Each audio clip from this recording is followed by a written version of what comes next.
Hi, welcome back to my garden.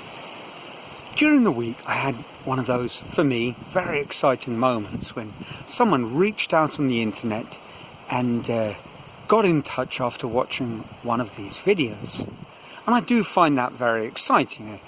I mean, not just because poor lonely me in the northeast of Brazil doesn't have that much contact with people, although, if I'm honest, there's a little bit of that I think is probably lying behind the excitement at this contact. But it's a bit like when I go on holiday, catch a flight. Planes I find just amazing. The idea that this metal thing can actually get out into the air, and before you know it, you've left one place and you're on another continent. Incredible. And it doesn't matter how many flights I've been on, it always seems a little remarkable to me. And that's a bit how I feel about people, complete strangers, sending me messages after seeing one of my films. This idea that I threw a little message in the bottle out into the virtual world and it's come back to me, and that I'm communicating with someone whom I've never previously met. I have no idea who they are or where they live, but we're sharing ideas. And I find that quite encouraging.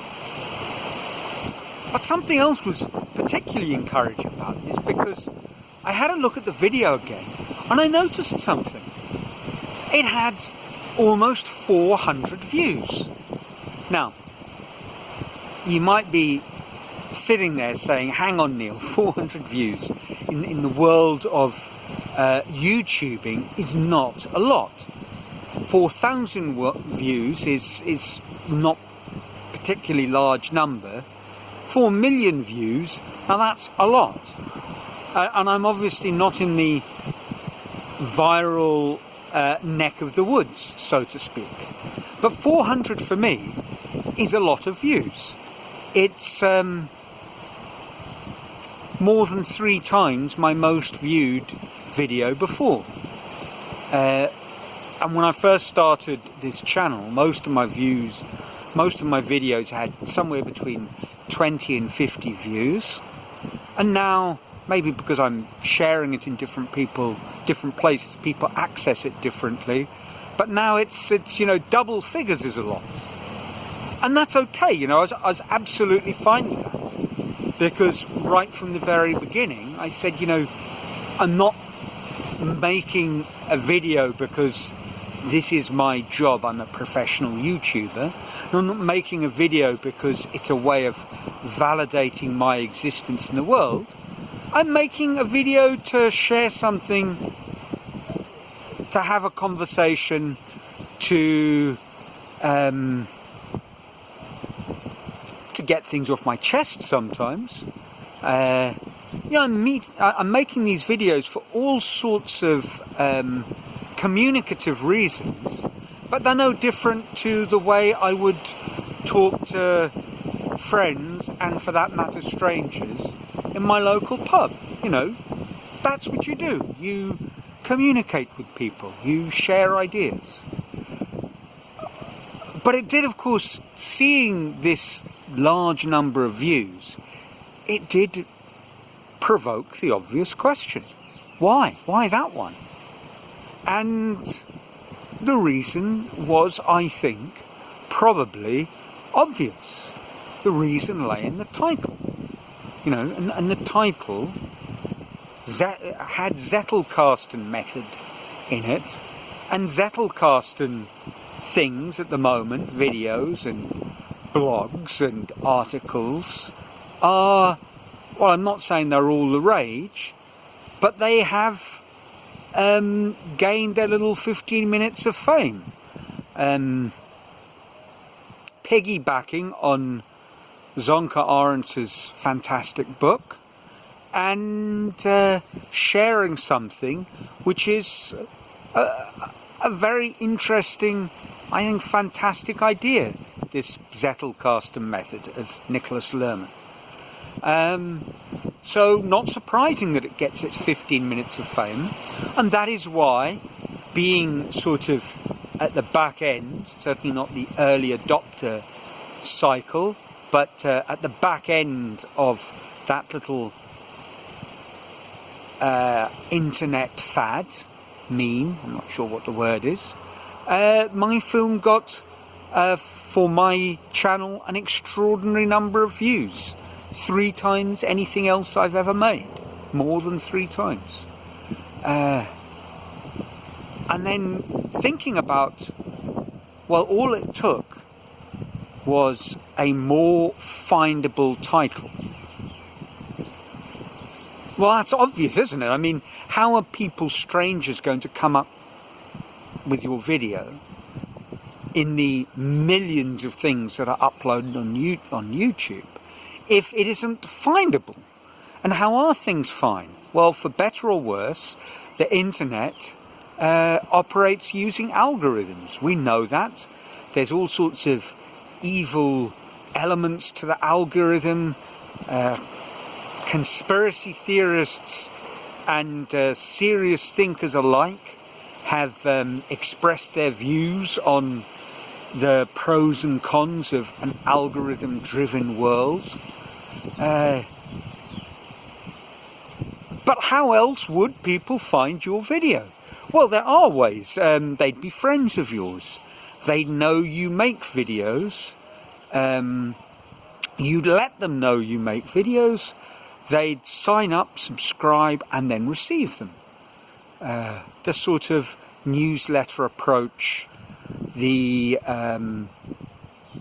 standard kind of email list driven ownership of your content approach to getting your ideas out into the world.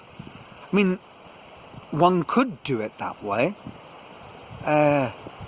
At the same time, if you're going to reach people you don't know, either it's because the people you do know have shared what you're doing with those people, word of mouth, or it's because they've stumbled upon it.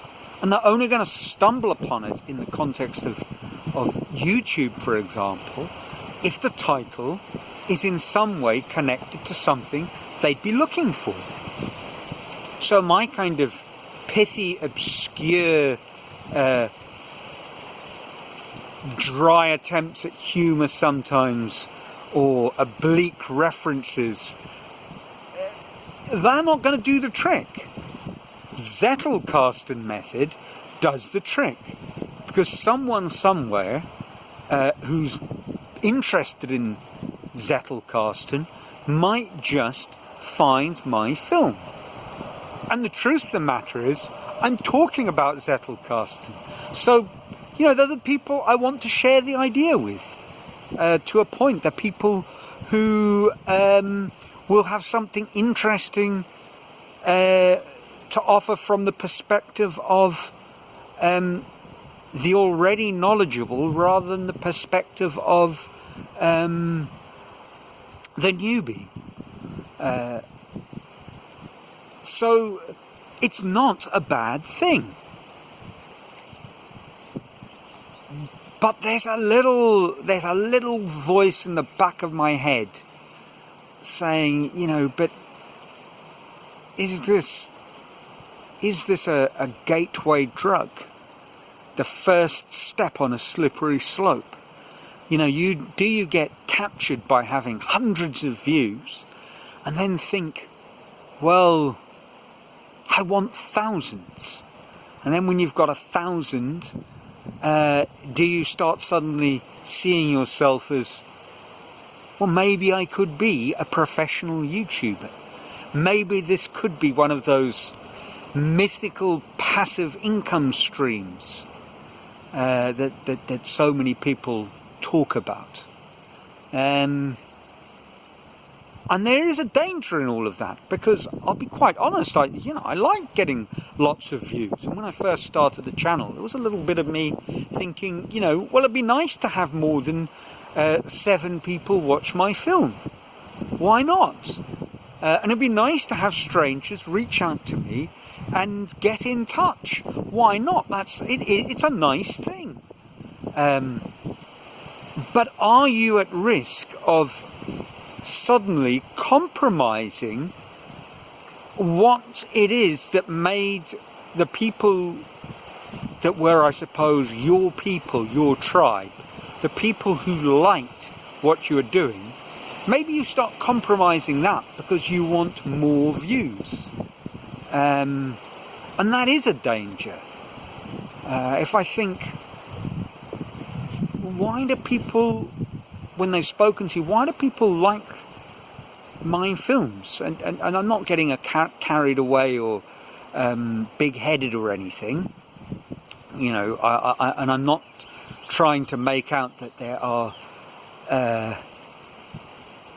hundreds of you out there who just live for the moment when Thursday or Friday rolls around and you can get another 15-minute dose of my blitherings in the northeast of Brazil. Now, I don't believe that, but I think people do like these films, and they like them because, well, what they've said to me, the reason I think they like them is because some people have said, we like your films, we actually look forward to getting them. They're interesting, and I'm not getting carried away when I say that, because they're not saying to me, your films are the greatest films ever made, you need to become a filmmaker, Neil. No one said that. No one said give up your day job, but they've said they like my films, and I think we can agree upon that. And I think from what they've said, what they like is that these are not professional, slick productions. They're just me in the garden, having a little muse on some sort of idea that is topical and maybe interesting. And they're done in my style, in my voice, for better or worse. Many of them are almost everyone who said they've liked my films has been a friend of mine or family. But now one or two people who I've never met before who said they also like my films. And it's a new kind of family. It's my virtual family and my virtual friends. So whatever I do to try and maybe build that up a little bit shouldn't jeopardize why all of you have said you like my films. Maybe getting a better quality microphone will not change in the slightest that rough and ready quality of this. And maybe changing the title.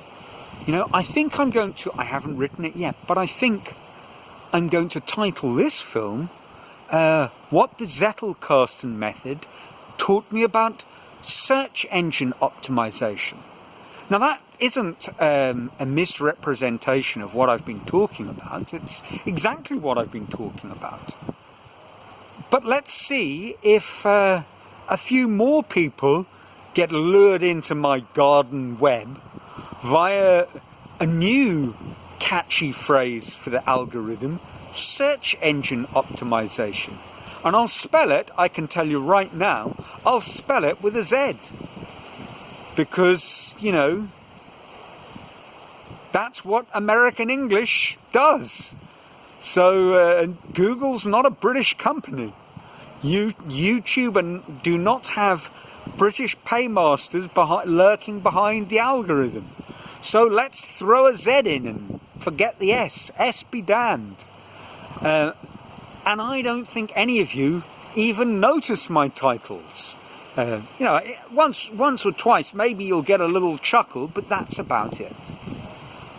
So let's see. Let's think of this as an experiment in the world of becoming more findable. And in due course, I'll let you know how that went. And that's it this week. A big roundabout tale, but it's what was on my mind and what was provoked by the last few films I've released, so there we are. I suppose all that remains to be said is, It's a sunny Brazil, the wind's blowing, and I hope you're well, wherever you are, whoever you are, even if I don't know you, especially if I don't know you. No, not especially. I hope you're all well.